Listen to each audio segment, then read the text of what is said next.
Päivää hallilta. Ihan ensimmäisenä iso kiitos kaikille uusille ja vanhoille tilaajille ja katselukerroista tuohon viimeiseen videoon. Älytön määrä tuli katseluita sille. Siitä ihan oikeasti iso kiitos kaikille. Se aina motivoi tekemään lisää tätä hommaa. Sitten meillä jatkus tämä. Mä vähän suojaa heitin kojetaulun päälle, on niin mahdottoman pölystä hommaa taas, että alamme tuolta siistimään ne metalliharjan kanssa kaikki. Siellä on tuommoista pientä ruostetta tuolla muuallakin, mä vähän jo siitä sipasin ja otetaan kaikki nyt kiinni sieltä saman tien. Samoin kuin tuolta vänkärin puolelta. Hiotaan ne kaikki nyt ja sit mä vedän siihen ton ruosteen muuntimen päälle ja sitten katsotaan sit miltä se rupeaa näyttää huomenna.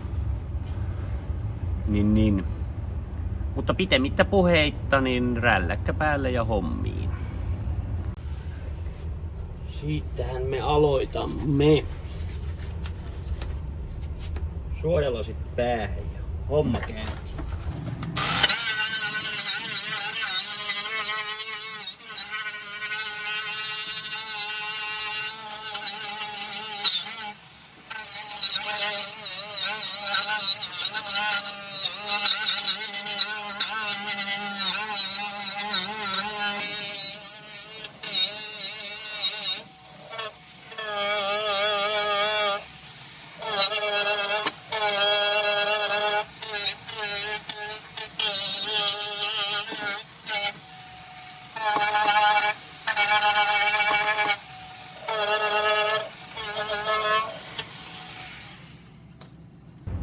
Niinhän siinä sitten kävi, kuten näissä hommissa joka jumalan kerta.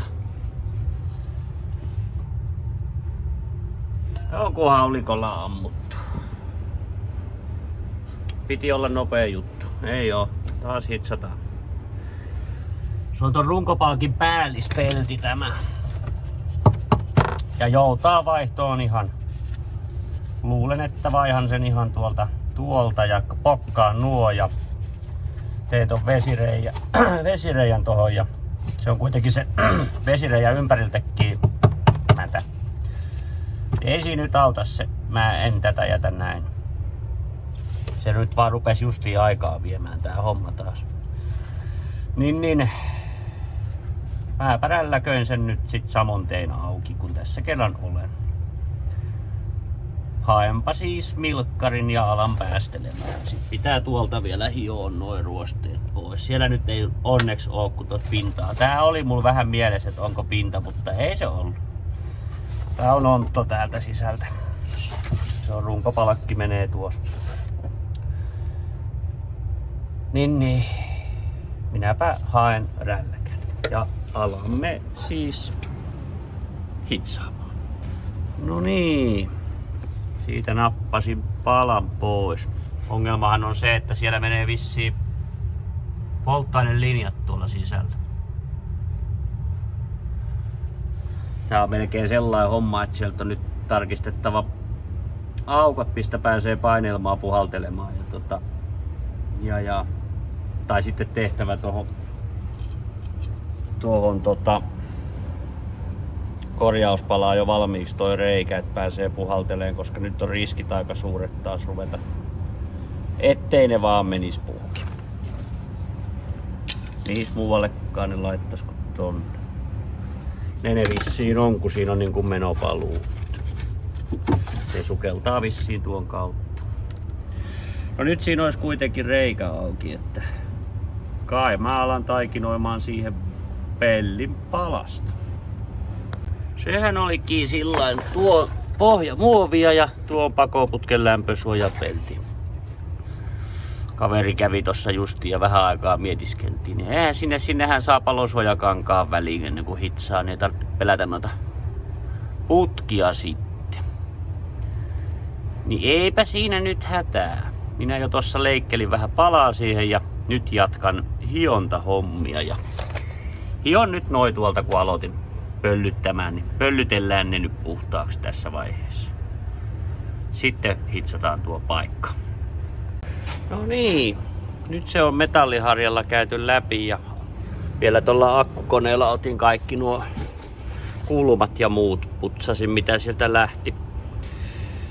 Ja sitten vetäsen nyt sen ruosteen muuntimen sinne yöksi vaikuttaa ensin imurointi ja se sitten pensselin kanssa tonne. Sitten nähdään aamulla mikä meininki. Hyvää huomenta hallilta. Tänään jatketaan tämän parissa.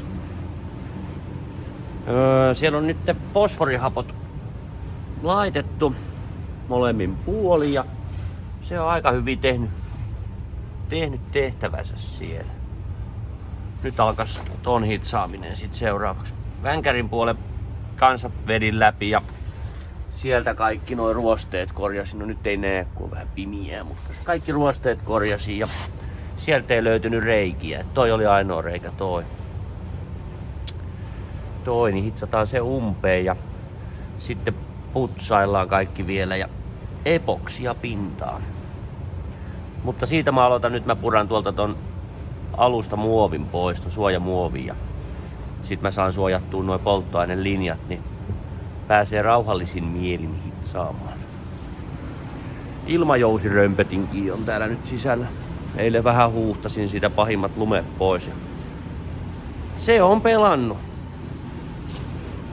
Ei oo ollut ongelmia enää toistaiseksi sen jälkeen. Se oli kerrankin näin. Toivotaan, että sitten toimisi vähän aikaa. Mutta mä laitan taas hallarit päälle ja rupiamme hitsuu hommiin. Otin ton pohjamuovin tuolta nyt pois. Nyt sieltä näkyy, mutta katsokaa. Tämä se on ilo silmällä. Ei ruostettu.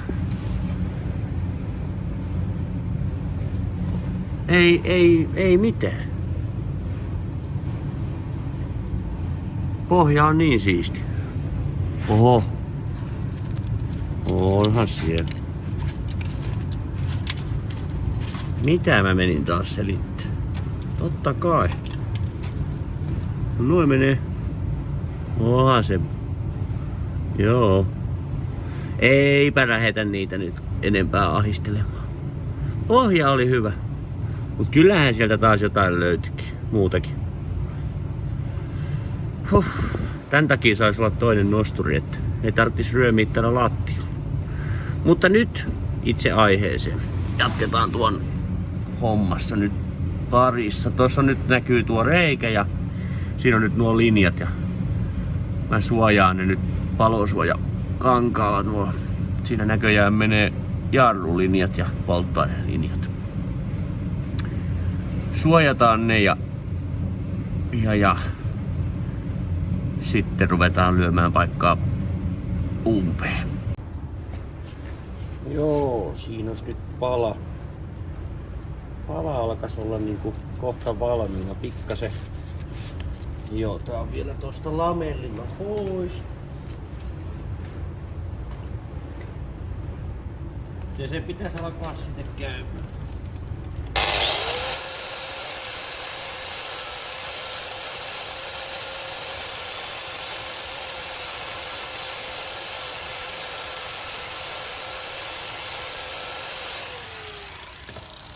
Joko se istuu? Näin päin. No se alkaa sinne käy. Pikkasen käännetään tuolta kulmaa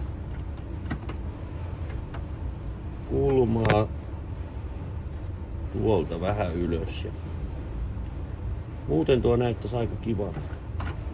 Periaatteessa tosta kulmasta kun lähtisi hitsaamaan nyt täältä vasemmasta yläkulmasta, niin se taipuu kyllä ihan pallopää vasaralla naputellen.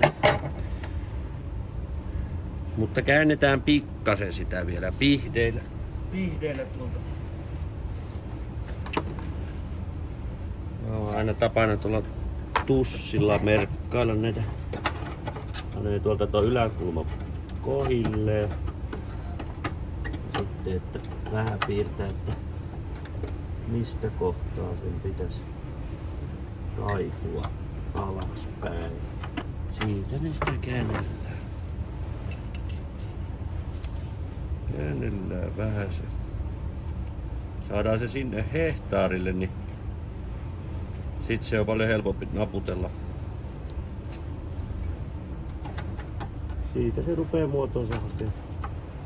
Pikkasen vielä käännetään. Tässä homma on oikein semmoset pellintaivutuspiihnit semmoset.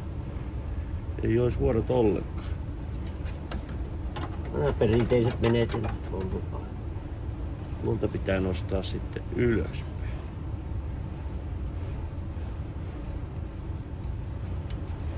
Tämmöstä käsityötä. No nyt se rupees nyt käy. Muuten käy tuolta pikkasen jotain pois tuosta. Ihan millipari tuosta pois.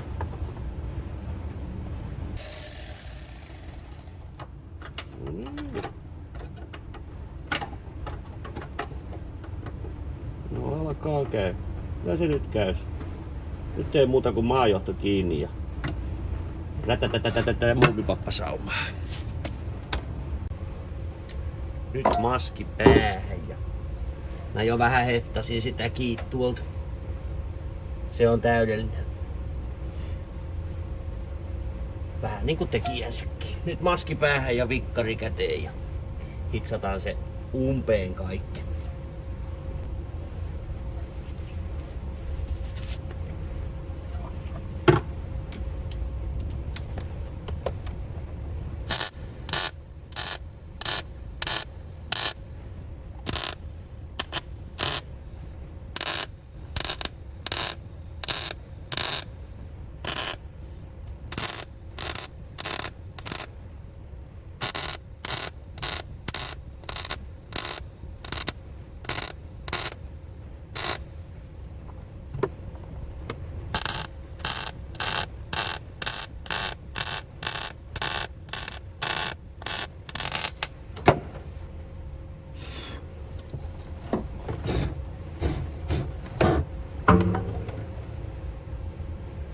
Noin.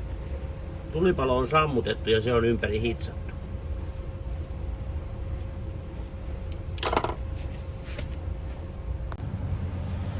Nyt se on jo hitsattu ja nyt mä hion sen saumat alas ja sitten meillä olisi eessä putsailu ja maalia päälle. Täällä on palosuoja oli mulla tuolla putkien päällä. Jos se enää tulee sieltä pois, se voi laittaa sit uudestaan. Tuli.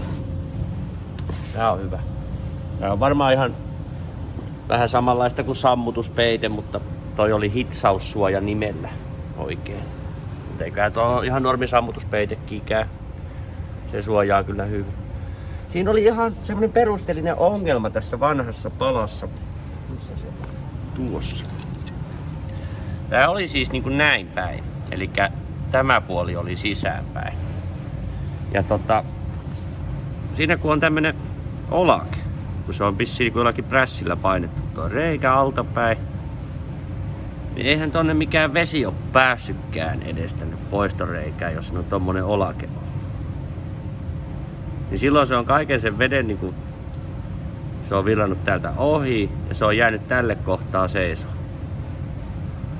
Niin siinä on mun mielestä aika iso ongelma. Vedenpoistoreijän kai idea olisi niinku poistaa reikä eikä blokkaa vettä. Tai poistaa vesi eikä blokkaa vettä, mutta tässä tapauksessa kyllä se on aikamoinen olake. Mut nyt uudessa vedenpoistoreijässä ei ole enää olaketta. Jospa se vesi löytäisi. Eikä tällä autolla talvella ajeta. Se mitä sadevettä kengissä tulee, niin se on aina. Joo. Mä rupeen hioon nyt noita. Katsotaan sitten sen jälkeen maalaushommia. Kävin pensselikaupassa. Oli pensselivarastot ehtynyt. Tuommoista maalia laitetaan. Ja siinä on hardeneri. Mä sekoittelen kippoa sopivan seoksen ja sit ruvetaan vetelee pensselillä. Mä oon nyt putsannut kaikki sieltä nyt Bragcleanillä ja imuroinut vielä kaiken mitä siellä oli irtosälää ja saumat on hiottu. Toi muuten jäi mulla vähän kesken, mun piti tota reikää vielä suurentaa. Ei paljon, muutaman milli. Mä hivasen sen vielä ja sit on pakko putsaa vielä toi. Ja sit sekoitetaan maalia ja ruvetaan vetää ihanaa valkoista maalia sinne. No niin. Aletaanpa veteleen epoksia pintaan. Mä ton reijän nyt suurentelin tosta, niin saa sen tulpan. Ja sit mä vetelen ihan pensselillä, kun en jaksa ruveta ruiskun kanssa nyt leikkiä. Saa pahan paksun pinnan laitettua. Pari kerrosta laitan epoksia ja kestää sitten isältä pojalle. Ruiskullahan olisi nopea vetästä ja jos olisi pintapelleistä kysymys, niin ruiskulla vetäisi kiinni. Mutta tässä tapauksessa kun nämä jää lattiamattoja alle, niin ei ole mitään merkitystä. Tällainen saa paksun kerroksen tätä vettä. Tuputettua joka paikkaan.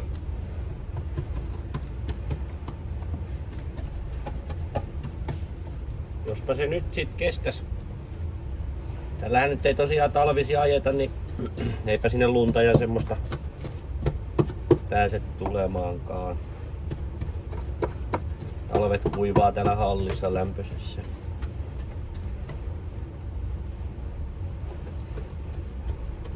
Kyllähän tää auto on elämänsä aikana nähnyt niin paljon suolaa ja paskaa, että sen aika myös huilata. Se pikkasen aina toi penslan kanssa kun levittää tuo epoksi, niin se tuppaa jäämään tolleen kirjavaksi tuo pinta. Se ei haittaa, koska mä laitan sitten myöhemmin tänään vielä toisen kerroksen. Sitten se saa kuivua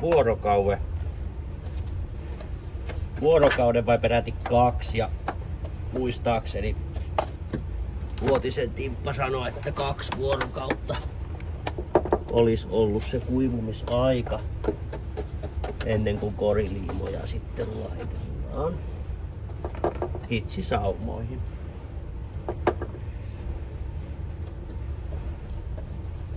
Toihan täytyy tietysti tuolta alapuoleltakin maalata ennen kuin sinne pohjamuoveja laittaa paikalle. Vedetään nyt ensin nämä sisäpuolet. Onko se tuonne? Oho. Aiku tulee hyvin.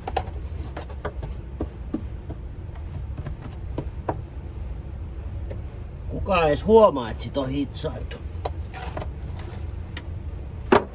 Tulikos täältä kaikki tonne vähän laitetaan vielä lisää. Noin.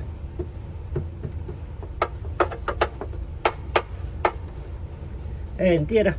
Toisilla on omat tyyliset. Tää on mun mielestä ollut se aika lailla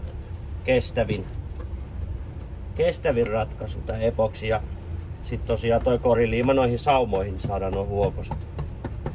Hitsauksesta jääneet huokoset peitettyä siihen.